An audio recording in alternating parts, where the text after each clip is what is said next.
one take, one shot. Let's get it over with. That's right. That's how I feel about this SmackDown. In fact, that's how I felt about a couple SmackDowns recently, in that it's like, it's an okay SmackDown. If you're a Sami Zayn fan, though, if you are a fan of Sami Zayn, you are going to love this episode of SmackDown. And I mean, like, uber fan, because I actually like Sami Zayn, but, like, I'm just scratching my head at some of these decisions. I know they're trying really hard to recreate the Daniel Bryan movement and have this, like, underdog character, or, like, somehow make Sami Zayn into a Rey Mysterio-esque. Can he do it? Can he overcome all the odds and win? But it's like, I don't know. I think he gets a little too much hate on the internet, but I also think that he gets a little too much love from Triple H. Because, boy, howdy, he pinned Solo Sikoa at the end. Like, what? Like, he pinned and got the U.S. champion. The U.S. champion he pinned.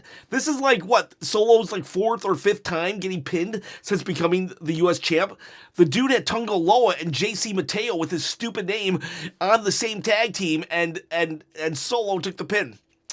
Like, I don't know.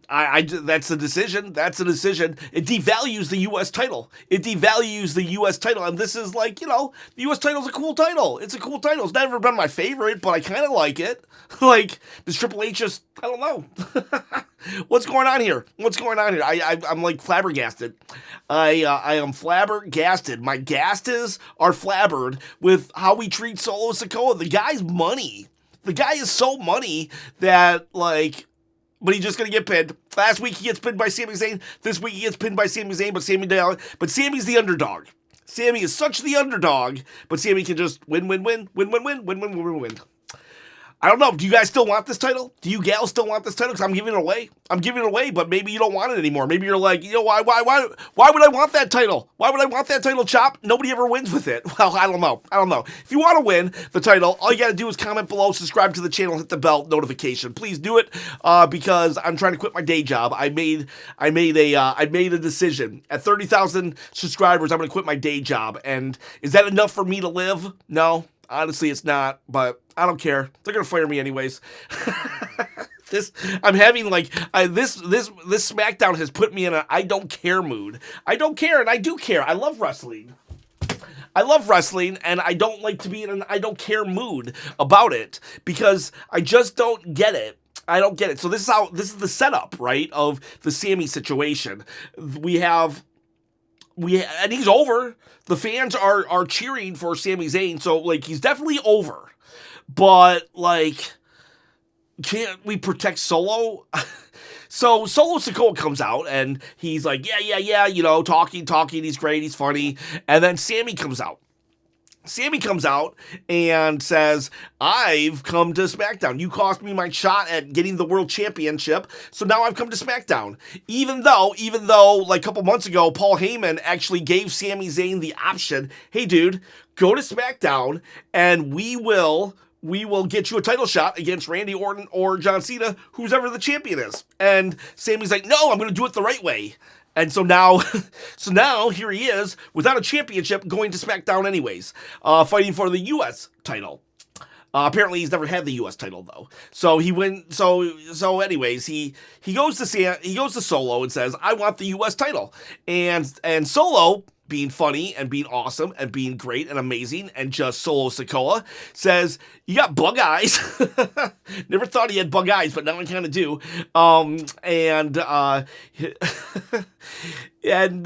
He says, get out of here, go, be gone. And Sami then reveals that he's now a SmackDown guy. Probably traded for LA Knight. I think Bishop Marley and someone else said that, and that makes sense. TTJC, I think, maybe. That makes sense, because LA Knight is now feuding with Seth freaking Rollins. So I can see that. That's kind of a fair trade, even. So, yeah, but I just don't know. I don't know why. Well, Sami now is fighting Solo, and I don't even mind that, but I mind how they're portraying Solo in this feud, because then it gets all out of hand, right? You know, Solo attacks Sami, the MFTs, they all come in, they beat him up, then Jimmy comes, and then Jacob comes, and then, we're gonna have a 6-man tag team match playa at the end. And so what happens at the end?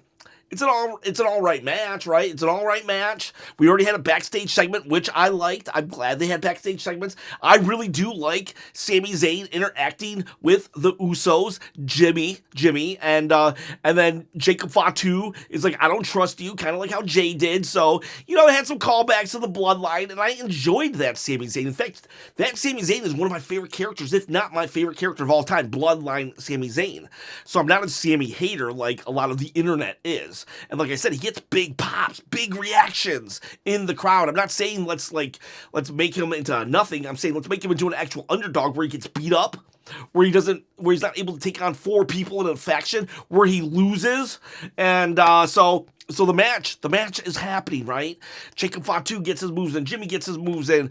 There was one time when Solo, he went off and he did a splash on Jacob. I thought Solo had the win. I was like, whoa, that's gonna happen. And it didn't. And when it was all said and done, Helluva Kick, Solo takes the pin. Even though Talatunga was not even in the match. Therefore, JC Mateo and his stupid name and Tunga Loa were there to take the pin. They were there to take the pin. We gave it to Solo. That's my real beef here. It's like, this reminds me of Nia Jax after October during her title reign when she just lost everything. Every time. Any non-title match, she would lose. Any tag team match, she would lose. And I'm like, why do we do this to our champions? There's no main event scene on SmackDown right now. There isn't, because everyone's off filming a movie. Logan Paul did get married actually today as well, but he's not really main event. He's high mid card. But like, there's no main event scene because Cody's off filming Street Fighter. How you can John Cena's off filming something, and it's I don't know. Like, maybe I just don't get it. I don't get it. So there's no main event scene, and then our next top champion is just getting pinned left and right by the underdog who doesn't lose. Oh man. Like, the best loss he gets is when he gets DQ'd. Like, or he gets DQ'd because when everyone beats him up. No, I don't even know. I don't know. I don't like that. Solo Sikoa has so much character, and we just drag this guy down, and he keeps rising from the ashes to say, look, I've got personality. And then it's like, nope, that guy over there, that's our chosen one. And it really affected how I enjoyed this SmackDown. This SmackDown, I was telling them in the chat, I don't hate it. I don't love it either. And then someone said, I'm too positive. And I get that in the chat a lot too. Sometimes they'll be like, Chop, this is why your viewerships don't grow, because you're too middle of the fence. And I'm like, I don't know what to tell you guys. If you want me to be more fake, if I need to see money. Tell you what, you want me to crash out? Go and join Patreon and tell me to do a crash out video, because this is how I am. This is actually me. I'm like, I try to find the good in things, but I can't find the good in Solo Sikoa constantly losing. I just can't find the good there. And it did affect me. It did affect how I watched this whole show, because I think I've said this in the past. I would rather have a bad show with a good ending than a good show with a bad ending. And to me, this was a bad ending. Now, if you're a Sami Zayn fan, then this was a great ending and 10 out of 10. But for me, when Solo lost, I just threw my hands up. And I'm gonna give this SmackDown had its good things, right? It was all tag teams and Solo Sikoa. And bonus points, the best part of the show was Carmelo Hayes, actually. Carmelo Hayes and The Miz, they got a match against Fraxium. That was a great match. If you're gonna watch anything from this SmackDown, I would actually recommend that. It was a great tag team match. Plus, it had a story of Miz and Melo not getting along, and they kept like tagging in and out. And Melo had this really cool moment where he has the match won for his team, and you can tell that Melo wants to take the pin. He wants to win this match for his team because, well, he doesn't get a lot of airtime, because he doesn't get a lot of TV time, because he hasn't been in a match forever. So he's on the top rope, and he's just pumped, and you're with him. You're like, yeah, Melo, take this win. You deserve it. And then the Miz just tags himself in, and Melo's face just drops. They win the match, and so now Melo can't like be mad because they won, right? They won, but it was still Melo's match to win. It was great storytelling right there. Great storytelling with a great match to begin with. And Fraxium did a great job tonight. And Melo and Miz, it was awesome. It was amazing. That was such a good story and angle that I probably would have gave this SmackDown a 6 or a 7 chops based on that alone. But the fact is, making Solo lose, no main event, I'm going to give this SmackDown, well, you know what? I've already been called middle of the fence, so I'm probably going to give it middle of the... It's a 4 or a 5 for me. It's a 4 or a 5 because I was enjoying it. I only had 6 yawns. Like sometimes I'll have like 15 yawns. I don't even know where I'm going with this review. This is like the most chaotic review. I just hate when the champion loses. I hate bad endings. And so now I'm just like, it just really affects me. You know, it really affects me. I'm like the worst reviewer of all time. Let's go over the rest of the show. Let's go over the rest of the show while I try to think. Do I give it a 4? Do I give it a 5? Or do I give it a 6? I'm undecided. 4, 5, or 6 on the Chopometer. I counted 9 commercials, but on Mondays and Fridays I live in Canada, so so I no longer know if that's what I got. I think it's 9 commercials, but it might be 10. Might be 100 for all I know. Let's see. Jade and Tiffany, they yell at each other. It's like, okay, you yelled at each other. And then Julia's representative tried to win over Tiffany, and that didn't happen. Okay, cool. We have there was a tag team match, or not a tag team match, but a singles match. Every match was tag team or a singles match with tag team people involved. Piper Niven versus Alexa Bliss. And it was a good match. Piper Niven really performed really well. Chelsea Green puts over her Secret Hervis more than Seth Rollins puts over his Secret Hervis. And Piper Niven, she did like a striptease. It was like great. She had so much character here. And when it was all said and done, Alexa Bliss does get a roll-up pin, which is surprising because Alexa Bliss is a former champion and Piper Niven is someone's like muscle. So they protect Piper Niven, which is cool. And then we have like a beatdown. And it's like, they beat him down, and it's like, okay, but we always have a beatdown. We always have a beatdown. Do something that will really get under the skin of the faces. And they could have just stole the dolls. Last week, we literally see Charlie the doll and Alexa Bliss's doll. They make a big old deal about putting these dolls in like a really cute like costume or like outfit. So have the Secret Hervis steal the dolls. That's all they had to do. Get some real heat. Not just, I beat you up. Everyone just, I beat you up.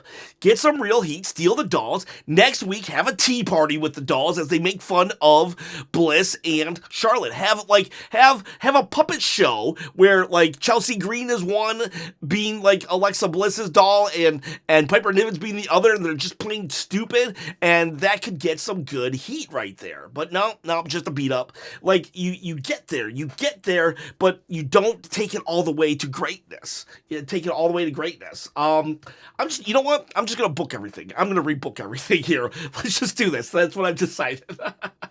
We have, what else do we got here? The Miz Melo stuff, that was perfect. That was beautiful. I could not book that better myself. And bonus, they actually have the Wyatts actually appear in the crowd once or twice to make it uneasy, which then allows the Wyatts to seem like a final boss of the tag team division. Plus, they even did a callback to the Miz having problems with the Wyatts, so that was beautiful. That was beautiful. 10 out of 10, the Melo Miz stuff tonight. We talked to Drew McIntyre. He comes out and he talks about how he beat up Cody Rhodes. And he says, yeah, they're not giving us any medical updates. And he's like, you're right. We haven't got any. And then Drew proceeds to say how he was the victim, how the match was over and Cody attacked him. So anything he did after Cody attacked him was warranted. And, well, Drew makes sense again. But the crowd wasn't buying it because Drew's delivery is so good. So Drew's a perfect bad guy. I would say if I had to rebook this, I would say let's have Cody Rhodes actually be there, but be that as it may, he couldn't.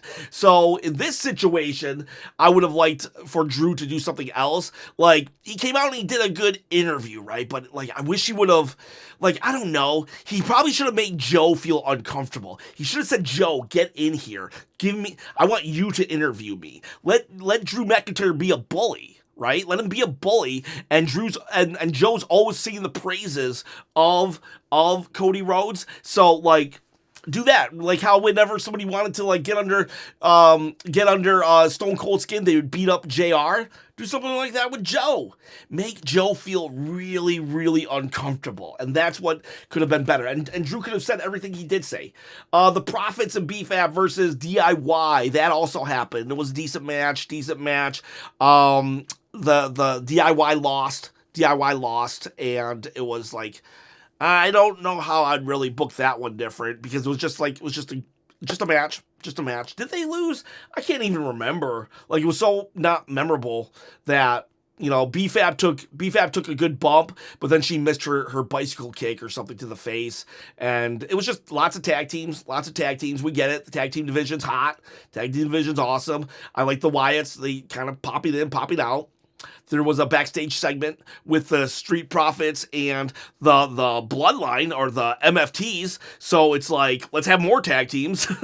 and the MFTs were like, we're going to beat you. We want the championships.